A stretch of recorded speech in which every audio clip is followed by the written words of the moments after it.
Assalamualaikum warahmatullahi wabarakatuh.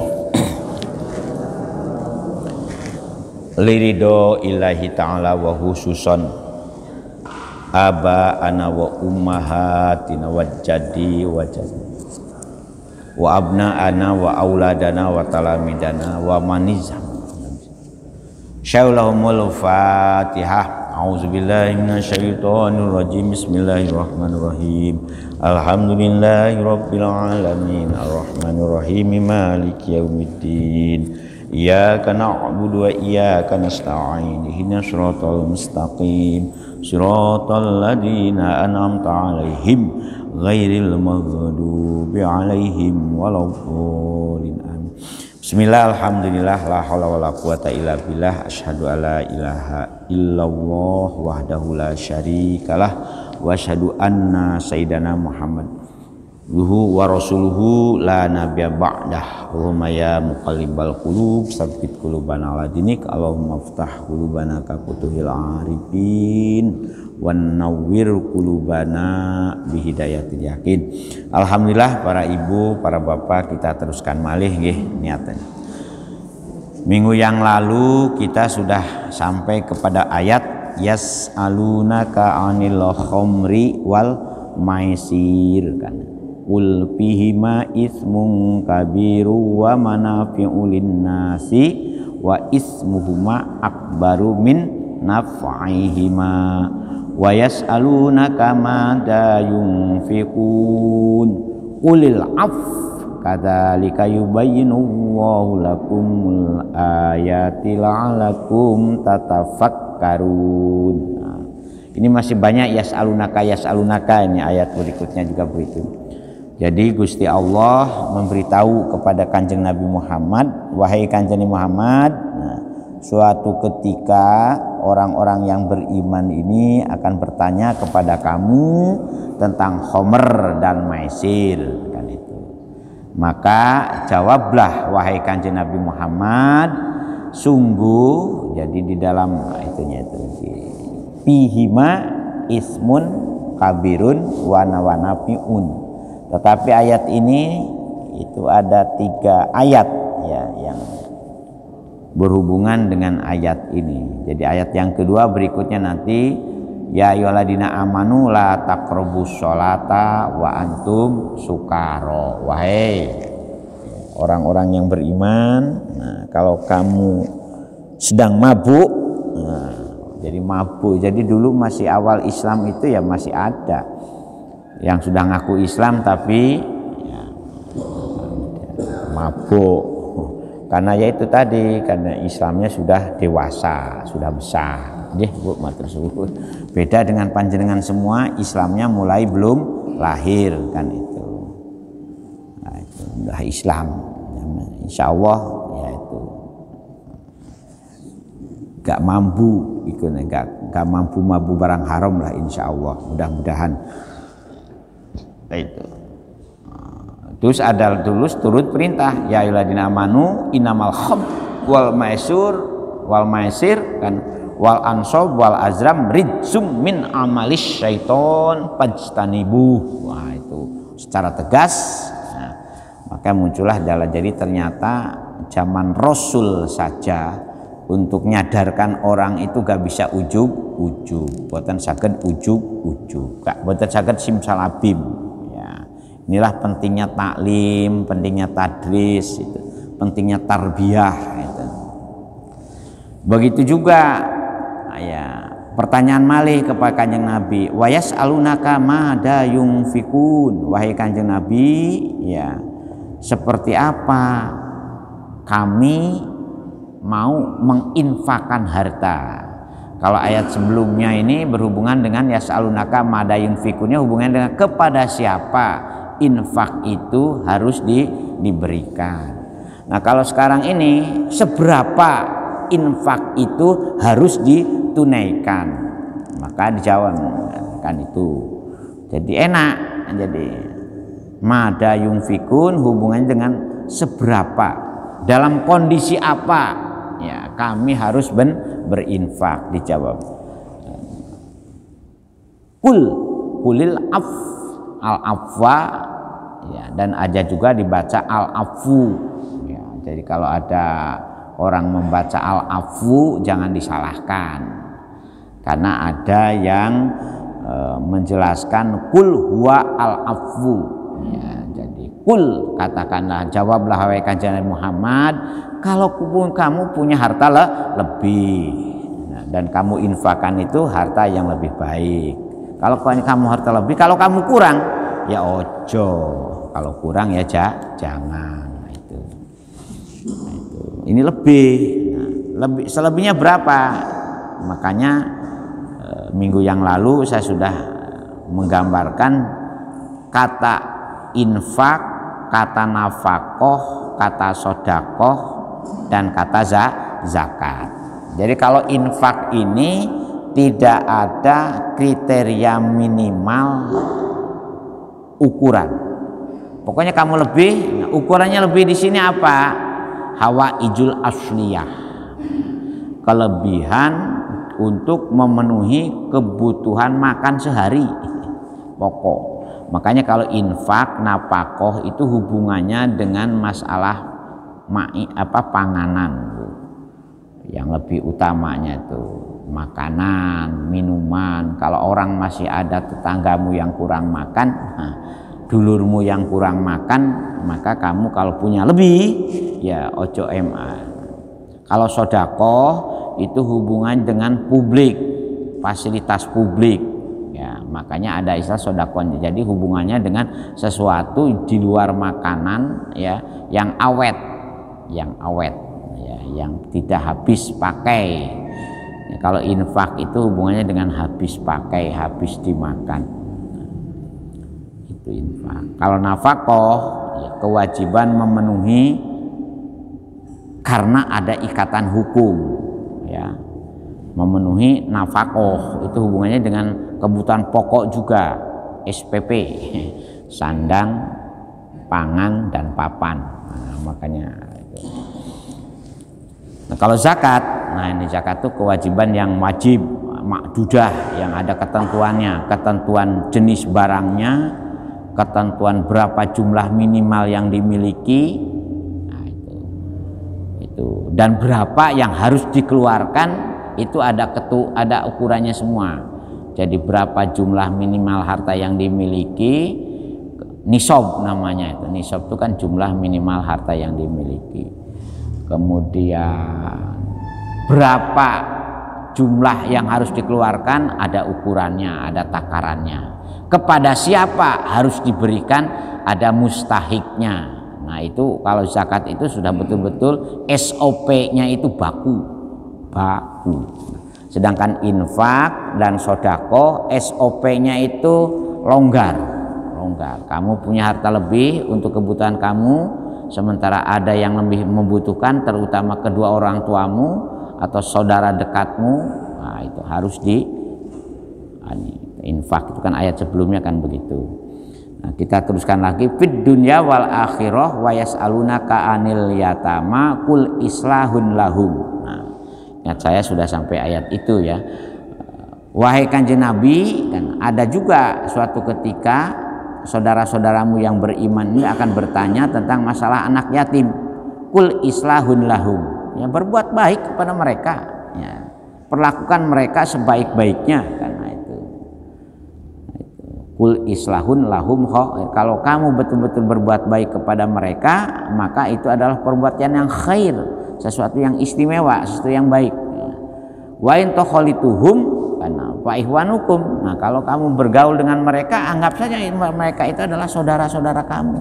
Nah, makanya inilah yang akhirnya muncul ide panti asuhan, atau muncul ide untuk meramut anak yatim. Karena Pak Ihwanukum, anggap itu betul. Wallahu ya'lamul mufsida minal muslih. Jangan sampai ketika kita merawat anak yatim itu ada tujuan untuk, nah ini makanya minggu yang lalu saya minta tolong kepada kita semua, kalau panjenengan ya, punya anak yatim, ya walaupun seorang ibu perlakukan anak yatim itu masalah hartanya seperti apa, masalah perawatannya seperti apa, ya betul. Walaupun memang abot, ya, ngopeni anak yatim itu abot. Dan biasanya ada dablek-dableknya sedikit, Bu. Saya anak-anak ngaji di rumah itu kalau sudah anak yatim itu, waduh rasanya itu. Kalau gak, oh ya, nggih beti jadi ibu-ibu nggih, Bu. Nah itu ujiannya, ya itu. Makanya Rasul menjamin anak wakafil yatim fil jannah. Anak jadi ya memberikan isyarat saya dengan orang yang kafil itu ya mendidik, meramut, membiayai. Nah itu anak yatim.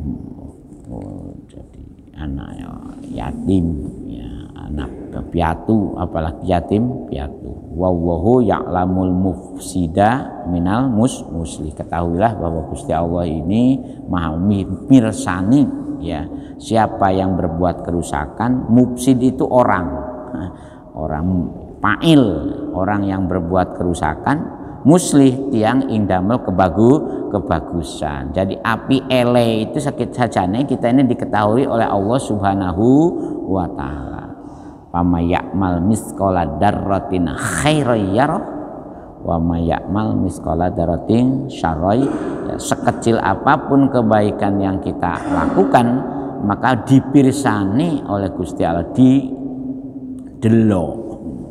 Makanya kalau sudah seperti ini, kita ini ojo sampai nyawang tiang lintu. Marilah kita sama-sama nyawang awake dewe.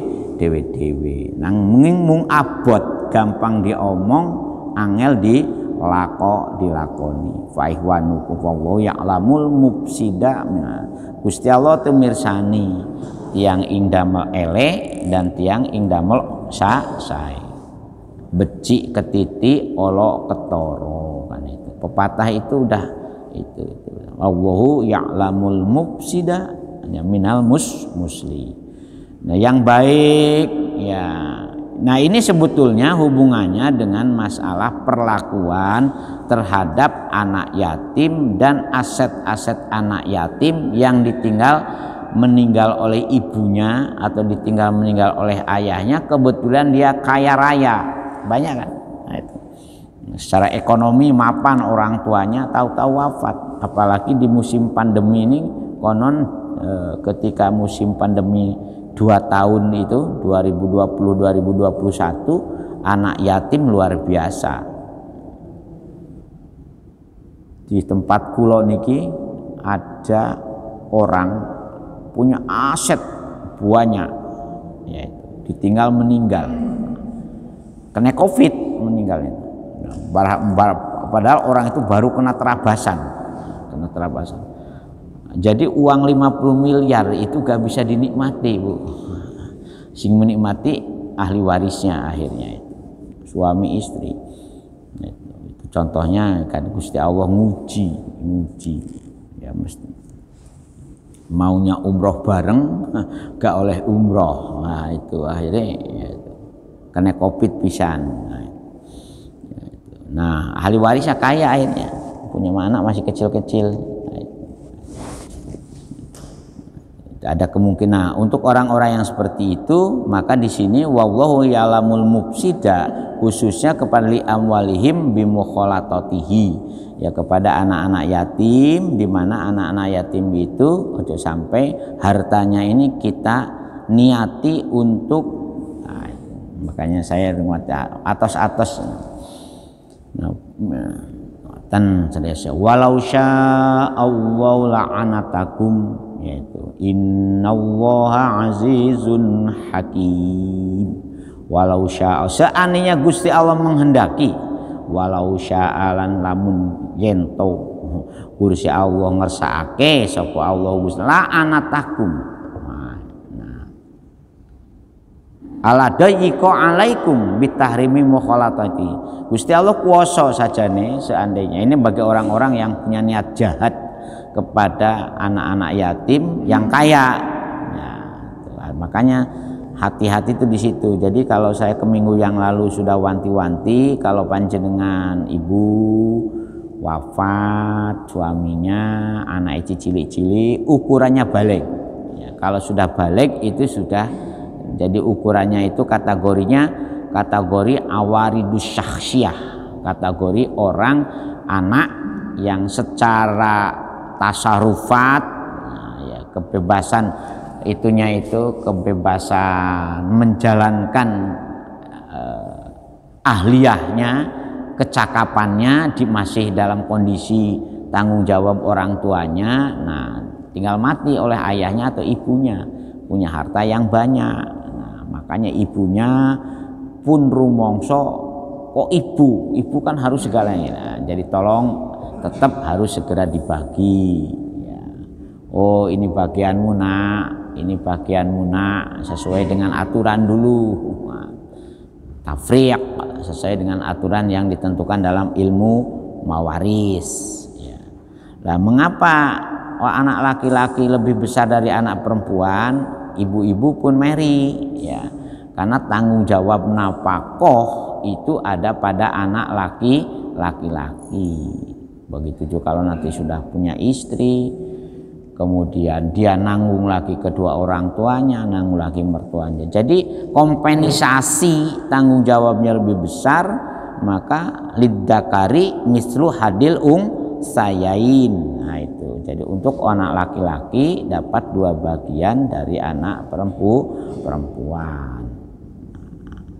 Terus ada yang protes, yaitu ya muncul pemikiran, boleh enggak disamaratakan pokoknya bagiannya, nah, dengan alasan karena itu pemikiran. Nah, ada yang mengatakan ya pertinjauannya hikmatut tasyri'nya. Nah, maka muncullah teori taslih, ya, tasoluh, ya didamaikanlah. Kalau memang kamu makso gak gelem mengikuti hukum faraid, ya, tetapi menurut syara tentukan dulu hukum faraid, berikutnya didamaikan. Tapi urusan waris itu urusan peka, ya ono sing apa namanya sing gudo di antara dulur. Jangankan yang kaya raya, yang sedikit asetnya saja kadang-kadang ono sing itu. Makanya ujian yang paling berat itu, makanya kalau bisa kita ini marisi ilmu sajalah kepada anak itu, sebab dengan orang itu berilmu di mana saja insya Allah bisa survive, bisa kuat, bisa bertahan. Berilmu. Makanya Rasulullah sendiri kan tidak mewarisi harta benda yang luar biasa kepada anak, hampir ya tidak mewarisi, ya. Itu ini hubungannya dengan la'anatakum itu. Inna wa satana Gusti Allah iku azizun dat kang moho menang, ghalibun ala amrihi. Jadi urusan apa saja kalau sudah di tangan Allah itu tidak ada yang bisa melawan. Covid, kalau Gusti Allah sudah menghendaki berhenti ya berhenti, ya, walaupun dengan rekadaya model apapun. Wa makaru wa makarullah wallahu khairul makirin. Nah, jadi harus yakin betul, ya, jangan pun ngantos hakimun tur moho bijaksana ma bijak. Hakim itu di atas hakim, itu di atas adilun. Nah, kalau adilun itu hubungannya dengan faslul khusumah, mengadili 2 perkara yang berseteru, itu bisa. Tapi kalau hakim itu sudah bijak. Nah, sering dalam kenyataan di negara kita atau dalam istilah kita, hakim itu bijak itu justru ngelawan aturan. Nah, itu yang kadang-kadang menjadi ini. Ngoten nggih. Innallaha astuna Gusti Allah iku azizun hakim. Artinya kita ini dengan Gusti Allah nyumrapi sinten sing agawe Allah dan sinten ing agawe bagus. Keadilan Gusti Allah itu pasti berlaku ya. Barang orang yang berbuat baik jadi pepatah kaidahnya itu kan, in khairon fa khairun, in syaron fa syarun, in khairon fa khairun, in kana amaluka atau in kana amalu khairon, apabila amalmu itu bagus maka akan dibalas kebagusan. In kana syaron fa syarun, apabila kita melakukan kejahatan, kejelekan, maka kejelekan, kejahatan akibatnya akan kembali ke kita masing-masing. In syaron fa syarun, in khairon fa khairun. Kaidahnya seperti itu ya. Fi sun'ihi ing dalem agawenipun Gusti Allah Hakim, jadi sama bijak, maha bijak ya. Makanya kita belajar ya nopo mepet nang Gusti Allah sing saestu itu sing abot untuk mewujudkan kalimah napi isbat la ilaha illallah. Itu harus diilmuni saestu itu. Sajane nang dunya itu la ilaha, sing ono itu Gusti Allah. Makanya awal kita melakukan suatu bismillahirrahmanirrahim untuk meniadakan sesuatu yang ada hanya Gusti Allah, maka Rasulullah mengingatkan kulu amrin dibalin la yubda bihi bismillahirrahmanirrahim bahwa akto. Nah itu abot meniadakan sesuatu yang sebetulnya tidak ada, mengisbatkan sesuatu yang hakikatul wujud ya Gusti Allah. Dah itu selesai, itu yang berhubungan dengan masalah sosial ya, yang menghubungkan dengan masalah penataan kehidupan orang banyak. Sekarang ganti kepada ayat yang berhubungan dengan penataan keluarga. Wala tangkihul musyrikati hatta yu'min wala amatun amat mu'minatun khairum mim musyrikah. Nah ini penataan keluarga ini Pak. Kalau ayat sebelumnya ini penataan sosial.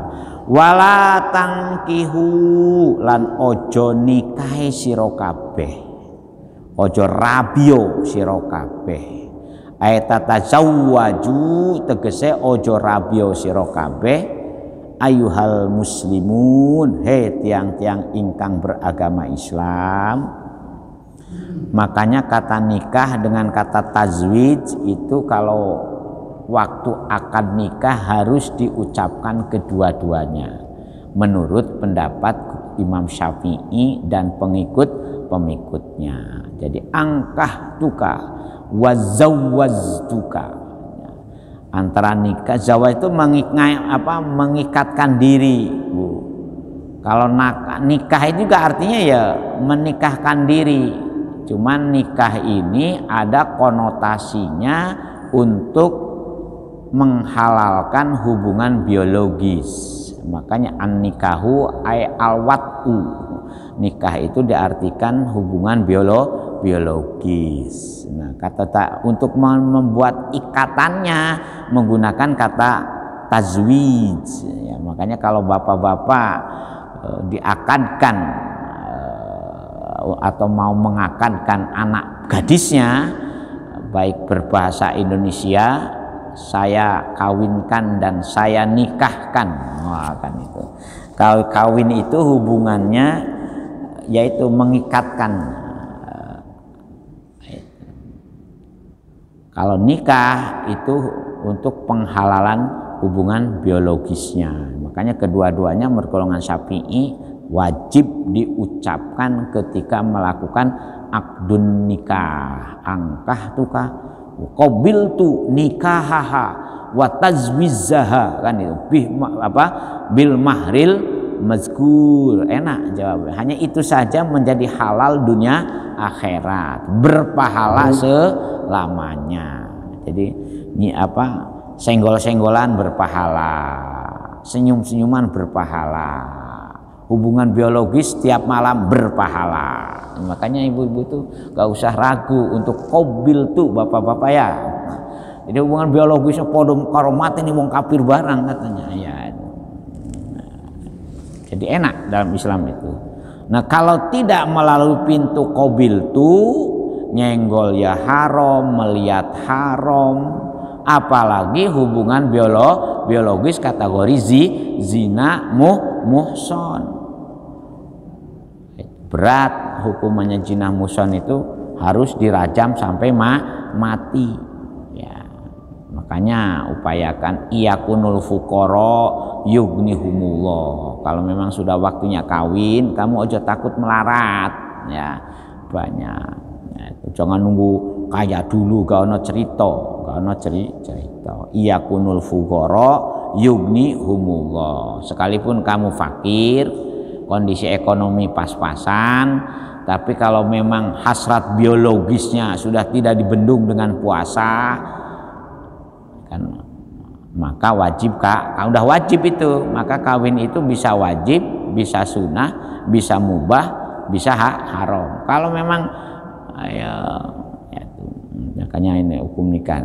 Wala tangkihu lan ojo nikahi sira kabeh. Tangkihu ti pil amar, tiang-tiang Islam laki-laki. Nah ini tazawwaju tegese ojo ngikatno diri, ojo rabi ayuhal muslimun, tiang-tiang orang yang berislam. Ini kepada siapa kita jangan menikahi? Al musyrikati, kepada wanita-wanita yang masih musyrik. Al kafirati, tegese kepada wanita-wanita yang masih dalam kondisi kafir. Alhamdulillah tadi malam ada ibu yang usianya sudah 70 lebih masuk Islam, Bu. Alhamdulillah, disahadatkan oleh kita, itu gara-gara dulunya Islam, kemudian kepepet punya suami yang Kristen, ya suaminya sudah meninggal, anak-anaknya alhamdulillah sudah Islam semua, kurang satu, tinggal satu. Ya mudah-mudahan nanti anaknya juga yang satu ini bisa masuk Islam juga. Ya walaupun memang hidayah itu milik Gusti Allah. Jadi memang alasan utamanya ini gara-gara ekonomi. Jadi kadal fakru ayyakuna kufron. Kadang-kadang kefakiran itu bisa menjadi kemelaratan itu kadang-kadang bisa mengantarkan seseorang menjadi kafir. Nah disitulah kita butuh jaring-jaring pengaman ekonomi kolektif, ya, jaring-jaring pengaman ekonomi kolektif. Dengan apa? Dengan infak, dengan sodako, dengan zakat. Itu merupakan jaring-jaring pengaman kolektif, itu pengaman ekonomi. Makanya mudah-mudahan kita berdoa dimampukan infak, dimampukan sodako, dimampukan zakat. Nah konsekuensinya yaitu maka kita harus kreatif, harus punya kemampuan untuk berpenghasilan. Nah makanya orang tua itu harus mendidik anaknya betul-betul bisa mandiri. Ya, makanya kenapa negara barat itu hebat, kenapa Jepang itu hebat, karena ternyata mendidik mandiri anak itu sudah sejak usia dini, ya. Jadi sebelum balik itu mereka sudah dididik. Cina, kenapa Cina itu coba kan? Ya itu kalau kita lihat ya itu dididik di sekolah yang favorit, kemudian dilatih bisnisnya juga ketat. Kalau kita sudah kaya justru memanjakan anak kita, itu yang salah kita ini. Kaya, anak kita dimanja, setelah meninggal orang tuanya hartanya habis, ora iso opo-opo. Yang banyak kan seperti itu. Ya. Ini kitanya salah kedaden. Walaupun Rasulullah sudah mengingatkan Kulukum ra'in wa kulukum mas'ulun an ra'iyati. Makanya kita harus bisa mendidik anak. Jangan menangisi anak untuk dididik secara keras, secara ketat, secara kreatif. Manja. Nah, sedih itu kadang-kadang. Sudah punya cucu aja kadang-kadang jaluk mbae terus-terusan. Sudah punya cucu itu anak. Walaupun memang orang tua itu kepada anak tidak ada yang tidak memberikan untuk segalanya, tetapi kita tidak mendidik positif kalau kita ini memanjakan anak. Itu yang punya pabrik bajak di mana itu, orang India itu, yang terbesar di Asia, sekarang jadi orang terkaya di India ketiga itu, yang punya pabrik bajak di daerah itu loh, daerah mana itu, anaknya itu dilatih ke pasar, diajak melarat, seolah-olah diajak melarat, dibiarkan. Ini supaya kita tidak terjumus dengan kadal fakru ayakuna kufron. Nah, itu berat itu melatih anaknya itu, dititipkan ke orang yang betul-betul ya. Kita enggak, kadang-kadang kaya sedikit anaknya dimanja, tukuno HP mulai usia balita, karena iya toh, mari ngono anaknya HP-an terus gak belajar ya gak mau, kemudian apalagi disuruh umbah-umbah, apalagi disuruh ngepel, apalagi disuruh masak. Anak sekarang itu anak SMA, anak mahasiswa saja, kongkon adang itu banyak yang nggak bisa. Ayo buktikan. Hanya adang. Buktikan sekarang itu. Saya ini enggak Bu, gak males-males nyuruh anak itu korah-korah gantian nyapu ngepel, nah, itu sudah biar terbiasa. Jangankan masak adang, apalagi masak masak apa, itu gak iso. Wong sayur asem opo jenenge sayur asem bumbune opo arek gak iso kok ngerti. Iya toh? Itu coba jenengan tesen putra jenengan yang sudah mahasiswa itu, suruh adang ya apa bikin nasi kuning, ya apa nasi uduk, ya apa liwet, supaya berapa ukurannya ngeliwet supaya tidak kebanyakan air, tidak kekurangan air, ada ukuran. Ayo coba buktikan kalau gak percaya, karena kita kadang-kadang manja. Ojo ora nak biar mbak ae kan ngono Bu. Itu salah, ya itu. Kalau menurut ajarannya pun, makanya kan tugas orang tua itu ayus sina ismahu, berilah nama anak mana baik. Wa ayu alima tak dibahu, didiklah anak itu. Jadi sedih. Kalau zaman saya kecil, wong desa itu SD sudah iso ngarit Bu, nggih, iso ngarit, sing wedo iso prigel. Makanya lulusan SD biyen niku pun saged rabi di desa itu.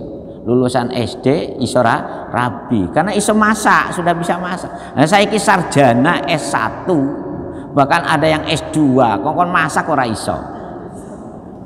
Udah sarjana padahal udah S2. Nah, itu monggo orang tua harus introspeksi, jangan menyiksa masa depan anaknya. Dengan seperti itu sama dengan menyiksa masa depan anak-anak kita. Ya. Rumah tangga yang makanya sekarang ini kan disibukkan oleh urusan HP-nya masing-masing, suaminya HP-an, istrinya HP-an, yo kerja laptopan. Nah, iya dah, monggo buktikan itu. Kenapa? Karena kita dulu ini yo gampang, nanti penting golek duit, nanti golek rewang, golek anake titipno rewang. Nah itu ini makanya di sini betul-betul ayat ini mari kita hayati hatta yu'mina, sehingga orang-orang musyrik itu bisa jadi Islam. Kalau sudah Islam boleh ya boleh. Nah, wala amatun lan ya, atau kalau memang terpaksa ya kita menikahi seorang amat. amat tuh hamba sahaya. Yang beriman itu lebih bagus daripada nikahi orang perempuan merdeka yang masih musyrik. Tapi perbudakan sudah tidak ada, Pak. Jadi wala amatun mukminatun secara hukmiyahnya masih ada, tetapi perbudakan ini dengan selesainya Rasulullah mendakwahkan Islam itu sudah dihapus, tidak boleh ada lagi perbudakan. Bahkan sekarang itu dikokohkan oleh PBB dalam deklarasi of human right itu sudah tidak boleh lagi ada perbudakan. Walaupun ada orang yang punya pendapat dablek, wala amatun mukminatun, selama masih ada ayat ini maka pembantu itu disamakan dengan amat. Maka muncullah pemerkosaan terhadap TKW yang kerja di Arab Saudi kan itu, karena mereka masih punya pikiran ayat ini sebagai landasan kebenaran adanya amat, budak hamba sahaya. Padahal ini sudah dihapus. Itu seandainya kamu terpaksa menikah, tidak ketemu dengan jodohmu orang muslimah yang solihah, maka itu hamba sahaya yang mukmin itu lebih bagus daripada orang musyrik.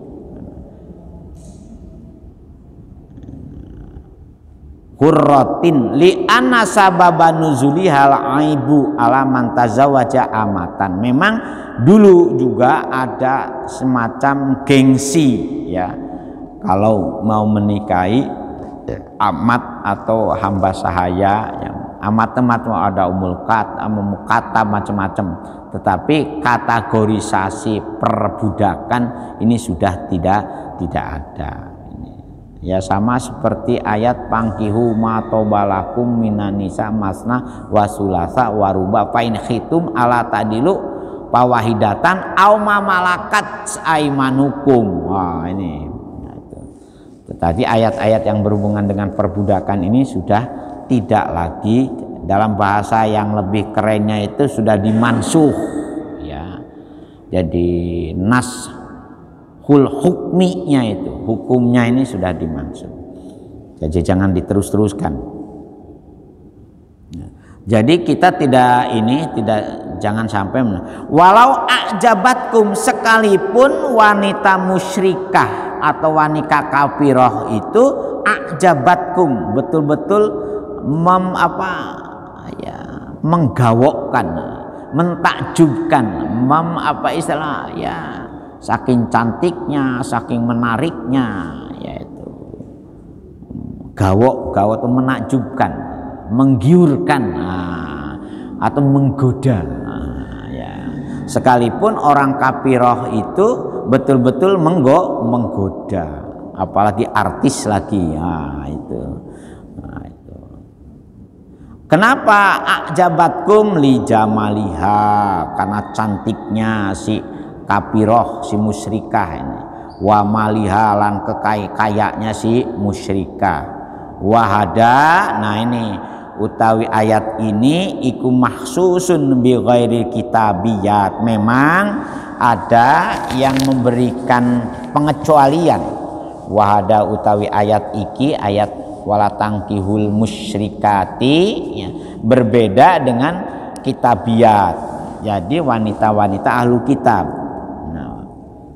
Jadi menurut Muhammad Abdu ya, ahli kitab itu siapa? Kelompok agama setelah adanya agama Islam ini yang masih berpegang teguh dengan agama sebelum Islam, dan mereka berpegang teguh dengan kitab suci yang diturunkan oleh Allah Subhanahu wa ta'ala. Itu disebut dengan ahlu kitab. Memang ada ayatnya ya, tetapi ada juga yang berpendapat sekarang sudah tidak ada ahlu kitab itu, Karena kitab suci yang dimiliki oleh selain umat Islam ini sudah ada rekayasanya. Nah, itu. Jadi sehingga semuanya dihukumi musyrik, dihukumi kafir, ya. Itulah sebabnya bagi orang-orang yang punya pemikiran radikal, nah itu kafir. Nah, sekarang bagaimana kalau hidup berkomunitas di dalam satu negara? Nah, kita tidak boleh lagi mengadakan penghakiman secara individu. Itu sudah urusan negara, seperti yang tempo hari ditanyakan oleh Budirun, ingat saya ini ya. Bagaimana kalau dengan kehidupan kita di tengah-tengah umat Islam ini masih banyak umat non-muslim, bagaimana cara bergaul kita? Nah, dalam hukum bernegara, kalau sudah sama-sama menjadi pengikut penduduk resmi suatu negara, sudah menjadi netizen ya, atau mustautinin, itu kita tidak punya kewajiban lagi untuk memaksakan kehendak. Nah, negara harus bijak. Makanya disitulah pentingnya negara. Jadi ketika Rasulullah ini sudah mendirikan negara Madinah, maka komunitas-komunitas non-muslim diakui keberadaannya, diwajibkan saling menghormati. Umat Islam menghormati non-muslim yang hidup di bawah suatu negara yang sama-sama negaranya ini menjadi penduduknya. Nah, disitulah pentingnya negara itu untuk mengatur hubungan seperti apa antara agama yang satu dengan agama yang lain. Nah, itulah sebabnya di Indonesia ini punya Kementerian Agama. Jadi ini di negara kita sebetulnya kalau dari struktur ideal sosial itu idealnya sudah bagus, cuman yang menjadi masalah itu kadang-kadang oknum pejabatnya yang tidak memberi tauladan bagaimana hidup di tengah-tengah pluralitas. Istilah toleransi seperti apa, istilah keberagamaan satu yang dengan yang lain seperti apa. Itu sudah ideal sebetulnya dari sisi performan konstitusional, tetapi tidak ideal ketika ada oknum-oknum yang kadang-kadang melampaui batas, dan itu sudah sunatullah juga. Jadi pemimpin itu kan ada pemimpin yang baik dan ada pemimpin yang tidak baik, ada imamun adilun dan ada imamun jairun. Makanya kita selalu dituntut untuk berdoa, Rabbana hablana min azwajina wa dzurriyyatina waj'alna lil muttaqina imama. Pun ini kita sebagai orang yang beragama mohon nang Gusti Allah Gusti pun ngantos panjenengan memberi amanah kepada orang-orang yang ketakwaannya tidak beres, disuwun oleh kita ini. Kita dituntut untuk nyuwun nang Gusti Allah, waj'alna lil muttaqina imama. Ya, jadi milih itu jangan asal sopo sing bayar kita pilih, jangan. Jadi lil muttaqina imama itu yang kita selalu doakan setiap habis sholat itu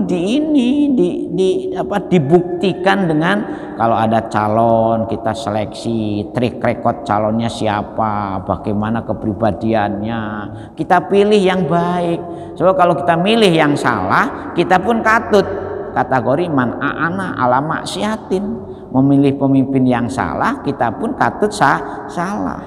Jadi jangan sia-siakan suara 5 menit kita di dalam bilik suara untuk memilih calon pemimpin yang kita doakan waj'alna lil muttaqina imama. Doanya terus dibaca, tetapi ketika melihat orang siapa yang bayar, wah kacau itu, kacau itu.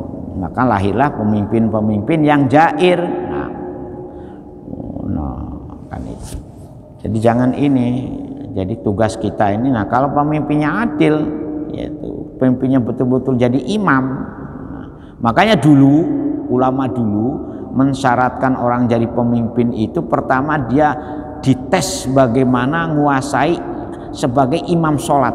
Jadi patokan orang jadi pemimpin itu menguasai, mempunyai kompetensi dan kualifikasi sebagai imam sholat. Nah, kalau imamul a'dham, pemimpin yang tertinggi negara, maka syaratnya harus memenuhi kriteria mujtahid, ngerti usul fikih, ngerti macam-macam. Di samping al-qawiyul al-aminu, qawin amin, wah yang fisiknya ya itu dulu itu Bang. Tapi syarat-syarat itu sekarang kadang-kadang kita ini terbuai dengan janji-janji, terbuai dengan siapa yang bayar. Nah itu yang membuat tatanan kita jadi amburadul kan akhirnya. Jadi ngoten nggih. Nah ini penting nah itu. Walau ajabatkum, sekalipun wanita yang musyrikah dan kafiroh itu betul-betul membuai, menakjubkan, betul-betul menarik karena cantiknya, kekayaannya, ya itu. Sekalipun memang ayat ini, yaitu saya ulangi lagi, ahli kitab. Nah, untuk ahli kitab nanti kita ada ayat khusus ya. Karena menurut ahli kitab wal muhsanatu minal ladina utul kitab, ada ayat ya, wal muhsanatu lan wanita-wanita sing apik. Ada yang mengatakan muhsanat atau muhsinat. Muhsanat itu wanita-wanita yang masih gadis ya. Muhsanat dari siapa? Minal ladina utul kitab, dari orang-orang yang menerima kitab. Tata ayat ini ada yang itu tadi, terutama Muhammad Abduh. Nah, bahkan Muhammad Abduh ini dengan dalam tafsir Al-Manarnya itu termasuk orang Hindu, itu dikategorikan ahlu kitab ya, orang Hindu. Karena katanya konon asal usulnya orang Hindu juga mempunyai kitab suci. Konon. Wala tungkihu ayatu zawiju al musyrik. Begitu juga ibu-ibu ya. Wala tungkihu lan ojo nikahi sepanjenengan semua wahai ibu-ibu ya. Gadis-gadis. Tungkihu itu untuk orang perempuan, Bu. Nah, kalau tadi tangkihu untuk orang laki-laki. Ayatu zawiju tegese ojo ngerabio sira kabeh wanita-wanita al musyrikina, menikahi laki-laki yang musyrik. Kalau musyrikat itu orang perempuan, kalau musyrikin itu jama', musyrikun, musyrikina itu jama'. Ya, jama' mudakar salim. Al musyrikina, kenapa al musyrikina? Karena maf'ul dari walat ojo nikau sira kabeh wadon-wadon awa ibu-ibu gadis-gadis al musyrikana ing wong lanang kang pasi musyrik al kufarul mukminat, tegese orang-orang kafir gak boleh ya ibu. Nah yang tadi yang boleh itu orang laki-laki menikahi ahlul kitab. Makanya kalau ada suaminya punya istri agama non muslim, selama kategori ahlul kitab masih ada yang membolehkan, termasuk Yasser Arafat, menteri pendidikan kita sekarang banyak kan, suaminya Islam, istrinya Kristen. Nah itu masih memungkinkan karena ada yang menafsiri ahli kitab sampai sekarang masih tetap ada.